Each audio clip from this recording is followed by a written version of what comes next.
Hello, welcome to another SonicLAB. Today we're looking at the Korg Minilogue. This is the second of our videos. First one was just a sort of look, a heads up at some of the cool features I found while I was preparing for this review. In case you don't know what the Korg Minilogue is, this is it. It's a 4-voice analog polysynth, which in itself is probably nothing that surprising. What is surprising is they brought it in at under 500 bucks. I mean, that's astonishing, really. It goes down to the brilliance of the designers, obviously with Korg's recent history of making analog stuff with the Volcas and etc. We've got quite a lot of technology kind of behind them, and it's been refined and turned into something quite special. Designer Tatsuya is, you know, as we've seen, a bit of a genius when it comes to this. But here is the unit. It's basically 3 octaves, metal top. Keyboard is mini keys, although it's not the standard mini keys. Standard mini keys would be about this big. These are the sort of MS-20 mini size keys. They are, it feels quite nice as an action. It's not too clacky, doesn't make too much noise, but you know, it's still mini keys. If you don't get on with that sort of thing, or if you've got freakishly large hands, in my case, I've actually got quite small hands, so it's not a problem for me. The thing that you do find sometimes is if you're doing octave stretches that you're used to, you quite often overshoot by a note. But aside from that, you know, it is what it is. We've got the top panel, which is a metal, solid metal panel, and of course there's this scope which they've added. So it's got a little built-in oscilloscope in it as well, which is really actually quite useful. I outlined that again in the previous video. And this is, you know, although it seems quite gimmicky, it's actually quite useful for seeing what's going on. You can see the change of the shape of the waves, all of that kind of stuff. So I would say well worth adding. You also see all the individual parameters and values here. There's a setting inside which allows you to show all parameters, or it will just show some of the key ones. So if we take a look at the back, we've got a wood panel, which is real wood. It's not faux wood, which is, you know, quite amazing in itself, really. You wouldn't expect that in a keyboard of this budget. Stereo headphone outputs on the 1/4-inch jack. Mono audio output. This is a mono machine only. Audio input for processing external signals. In fact, if you watch the previous video, you can see that you can use this to read external signals and view them on the scope, though it's mostly for pitch stuff, not really for control voltages. Sync input and output, which is Volca style. MIDI in and out.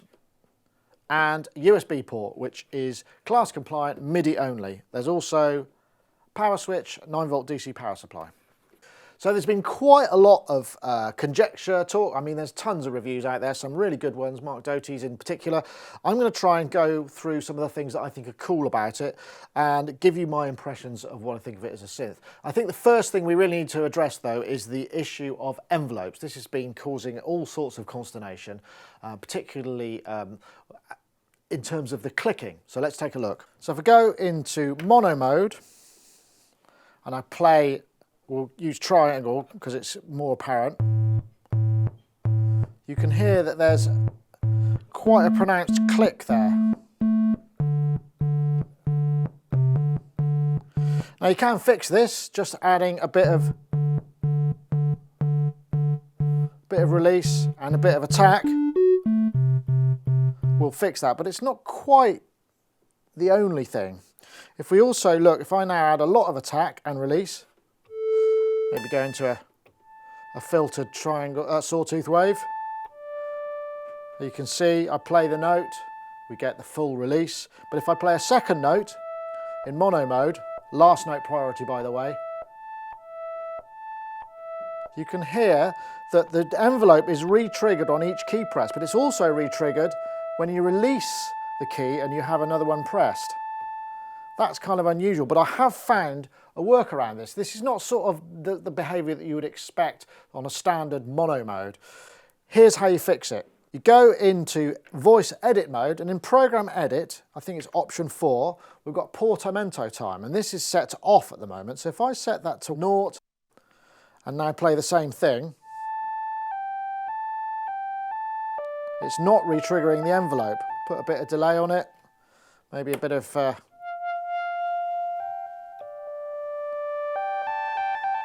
how you'd expect maybe a lead to be working. Switch it to off again. Behaving weirdly. Portamento time 0.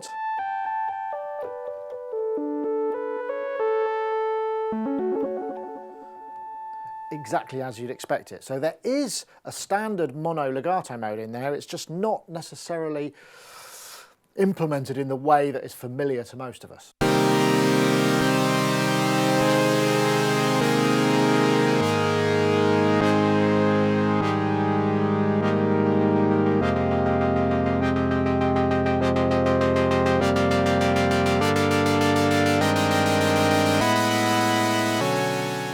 So let's take a look at those oscillators. There's a pair of them, standard oscillators.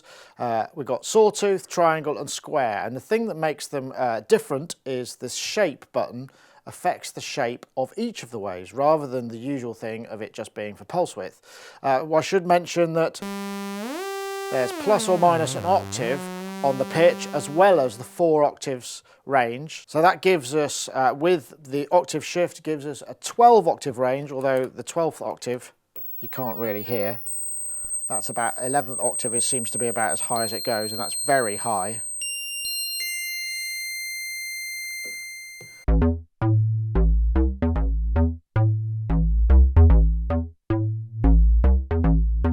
So the thing that's interesting about the shape, I've got a sawtooth here, I bring it through, the shape affects the wave, bringing it from a straight sawtooth to this kind of unusual buzzy, I don't know what you'd call that, and then it brings it round through to almost a square merge with a triangle. So now a triangle, similarly, bringing it round, brings it almost an octave up to its original sound. You can hear actually there's quite a lot of low end to that triangle, which is kind of cool. And then finally, square wave. You've got pulse width, which is, you know, I'm a fan of. But the thing that's interesting about this one, it goes right round to no pulse width. So if I were there to make, say, a pad, and maybe bring the shape from the LFO, means I can create sort of rhythmic pulse width pads as well if I take the shape right round, or more traditional ones.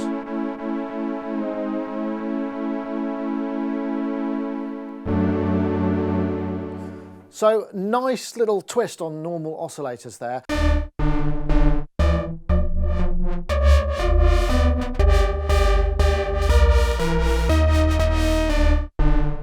There's also some other cool stuff you can do. We've got a cross mod depth here. So if I go to 2 triangles, I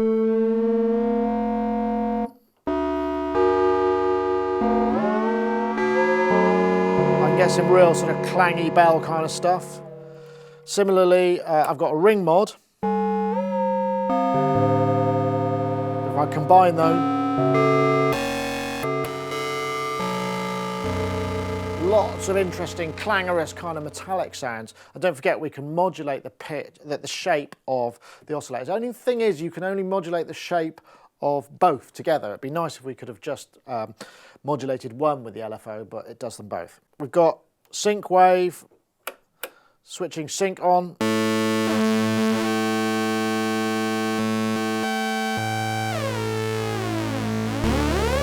Nice sort of classic sync waves, and we've got the ability to affect oscillator 2 only with the pitch envelope.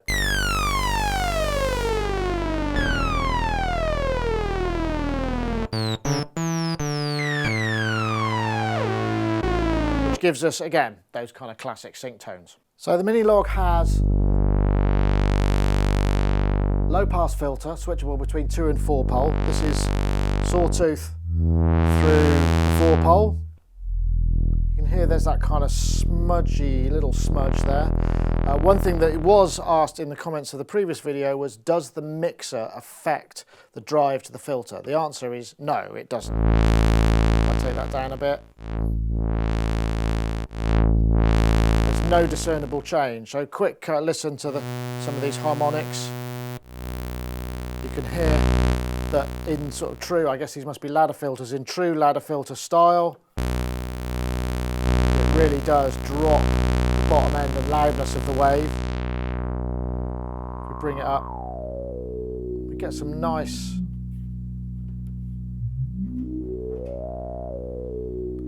harmonics there. change it to two-pole mode, they become a bit more quacky and sound nicer to my ear actually, and you can get some really nice kind of dark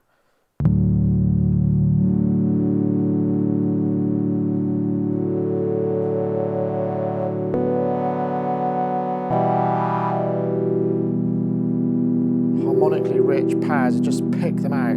Particularly if I take it to this sound here, which is just a single sawtooth with an LFO sweep with a bit of delay. We get those nice seesaw sing-song harmonics. 4-pole, not quite so pronounced. Actually, personally, I'm enjoying 2-pole filters a bit more. There's something about them, it just makes them, it's just something a bit different to the standard 4-pole. 4-pole just gets a little bit sort of deep and heavy for polyphonic use, and as this is a 4-voice poly, it seems to make sense to use the 2-pole, so I quite like that sound.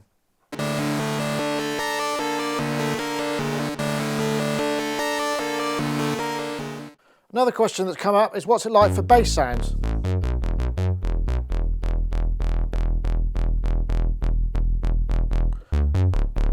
And this one is basically a sawtooth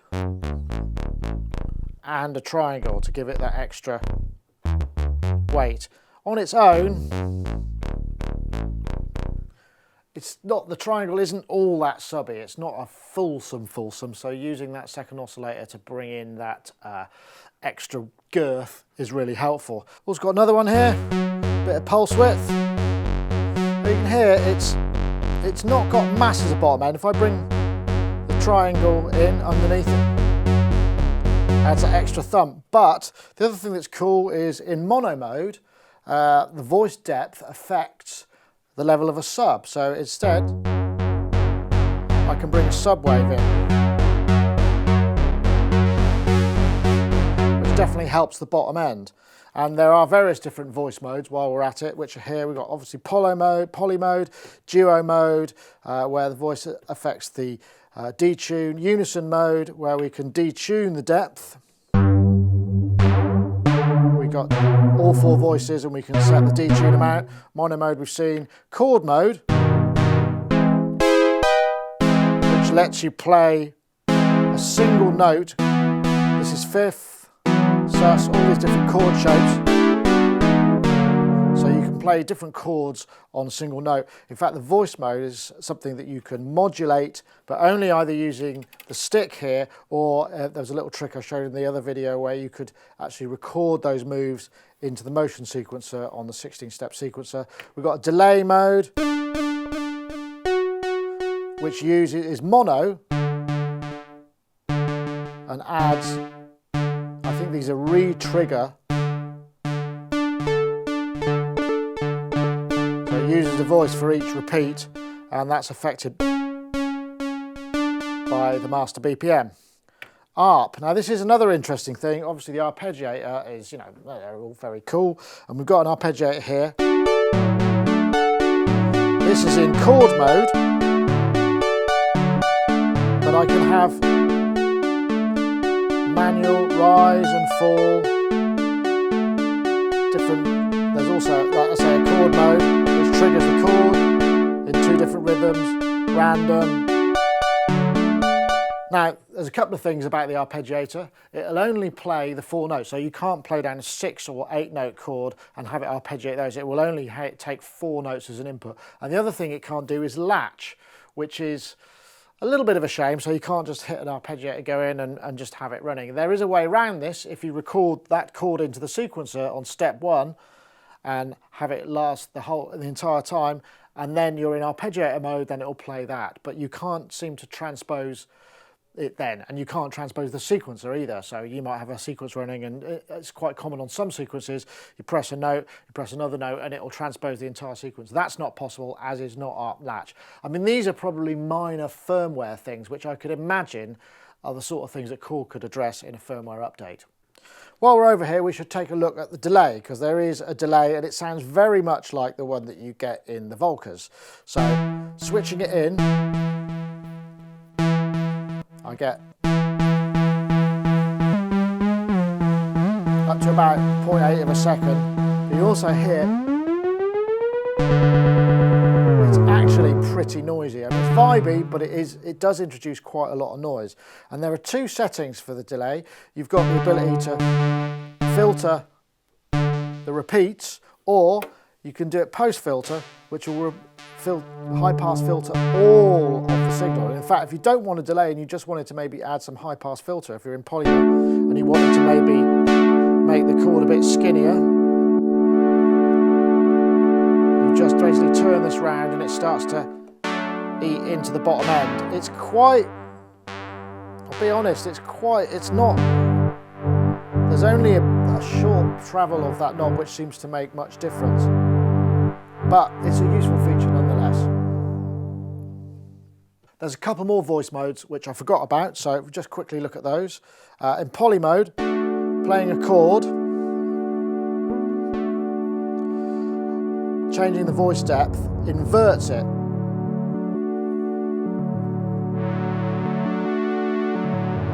Which gives you some interesting voicings for chords. And again, you can automate this on the step sequencer. And finally, sidechain mode, which you play a chord, and then you play another note, and it ducks the other notes depending on the release set, which you may or may not find useful. So let's just take a look at the LFO as well. So there's a single LFO with 3 waves, sawtooth, triangle and square. This is currently modulating the pulse width, so we got that pulse width sound, but I switch it to cut off, and we can hear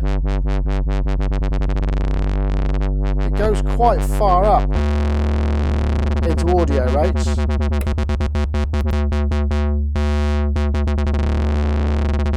Quite useful, but we can also use this second envelope here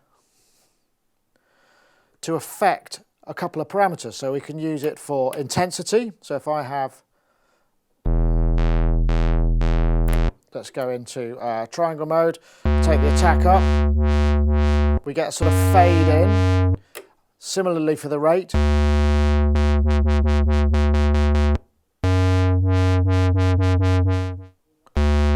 We can use the envelope to dial in the speed as well. More LFO stuff. If we come in tight here, we can see that we can set the LFO to have BPM sync, key sync, which means it triggers on the key on, and also voice sync. Now, in voice sync mode, if I play, I've got a little bit of pitch going on here. They're all in sync. I take that out, they all start to beat. Similarly, I can take the key sync off, so they'll just be free running.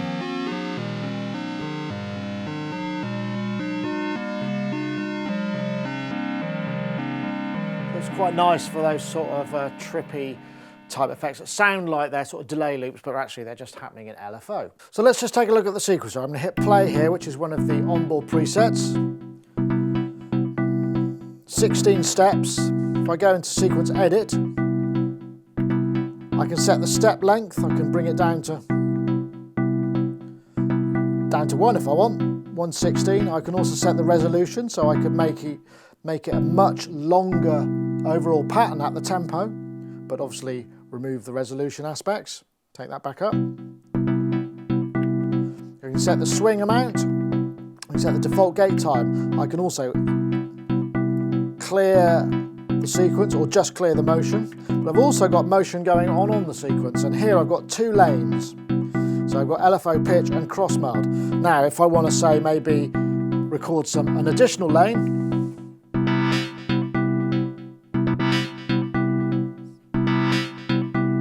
now come back, you can see we've got another lane. If I wanted to delete that,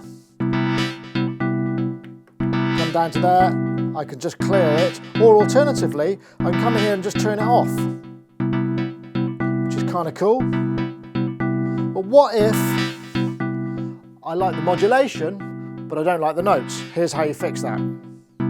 Go into record and hit rest, and now that just deletes all the notes. So now I could just record my own.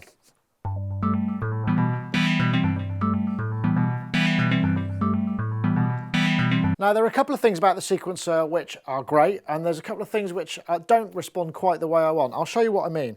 So I'm going to start with an empty note sequence, keep my motion control. Now what if I want to record particular notes? I can hit record only, and then I can play a chord, another chord, another chord, and you can see the steps are advancing.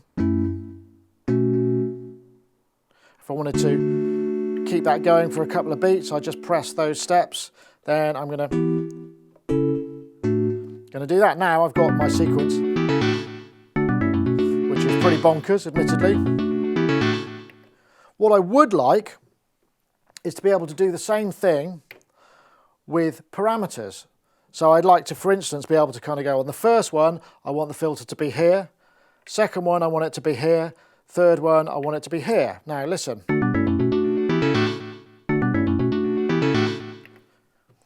The step sequencer programming doesn't work for the parameters in the same way, and that would be brilliant because then you could get really precise control per step rather than have to rely on a kind of performance aspect. It's a little thing, but it's something that could be quite useful, particularly if you're using things like octaves of the oscillators or the voice mode depth, inversion of the chords, those sort of things where you want things to fall precisely onto specific steps.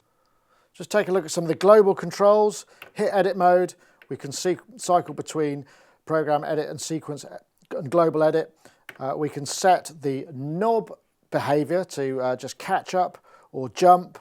It defaults to jump or scale, audio in, etc, etc. The sync settings, so whether it's 16th or 8th note, sync inputs, and also for the output and the polarity, MIDI stuff as you'd expect. And the parameter display if you want to show just the normal ones or every single one in the display. Things like the enable the oscilloscope, all those kind of things. And I should say that the other thing about it, I've just plugged this into my Mac here. This is just a simple program called MIDI Monitor, and it's given me 2 ports. So we've got the MIDI input port, which is the hardware DIN on the unit itself, and then the keyboard and the knob output. Now if we look at the display here, we can see that the values are all 1024 for internal resolution. But looking at the monitor here, if I just turn the filter, it uses standard CC data. So there's no difficult kind of double biting or most significant byte. You can control this and automate this directly from your DAW, although it will obviously interpolate those values. This thing goes for about $499 US dollars, about 440, 442 UK pounds. So it's pretty cheap for a Poly. But what it does do is really kind of make you feel like you're enjoying yourself. You get this kind of real musicality. The polyphony and the sound characteristics of it are really quite deep. You can get an awful lot of sounds, particularly with those cross mod depth and the LFO rates and the sequencer and all the modulations. You can get some crazy and really good fun stuff with it, and it will integrate nicely with your other kit. So overall, I mean, you know, it's a no-brainer. The Minilogue is a fantastic value for money. It gives you a great deal of sonic palette. Should mention that when you switch it on, it does need to tune up. It takes probably about 10-15 seconds on boot, but that's analog. You know, that's shows you that that's actually what's going on. So overall, it's really hard to say anything bad about this synth. You know, yeah, there's a few niggles, but really it's so close to being as good as it can be within that budget. I think it's very hard to say, you know, don't buy it if you're looking for a cheap analog Poly. Sure, it's not going to have the same heft and heavyweight as some of the real big hitters, but it's so much cheaper than those are, and you know, it gets you into that sort of territory. So that's it. Thank you very much for watching. It's been great to show you the Minilogue after all this time, and we will be back with more videos soon. So don't forget, subscribe. See you next time.